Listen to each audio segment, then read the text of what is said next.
செய்கிறான்னு எங்கதான் போறாவோ, ஆகா காய்களை பறிக்கிறா. காய்களை பறிக்கணும்னு அநேகருக்கு ஆசை இருக்குத்தான். ஆனா அதற்காக பிரயாசப்பட அநேகருக்கு விருப்பம் கிடையாது. ஏன்னா அது ஒரு கடினமான தொழில்.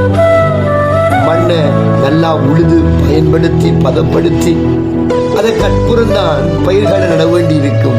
ஏனென்றால் அவன் எவ்வளவு பிரயாசப்படுகிறானோ அந்த அளவு அவனுக்கு பலன் கிடைக்கிறது.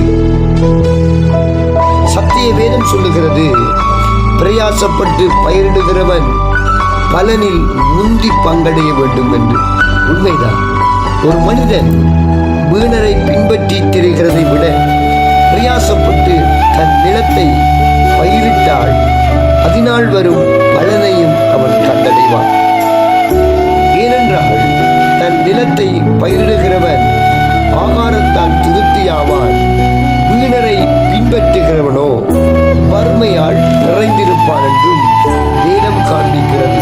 பாருங்க, அவன் ரொம்பவே பிரயாசப்பட்டு பயிரிட்டு காய்கறிகளை பறிச்சு இந்த வண்டியில தான் கொண்டு போக போறா போல. நீங்களும் எதை செய்வதாக இருந்தாலும் பிரயாசத்தோடு செய்யுங்க. அதனால் உண்டாகும் மிகுதியான பலனால் நீங்களும் திருப்தி அடைவீர்கள். கர்த்தர் தாமே உங்களையும் ஆசீர்வதிப்பார்.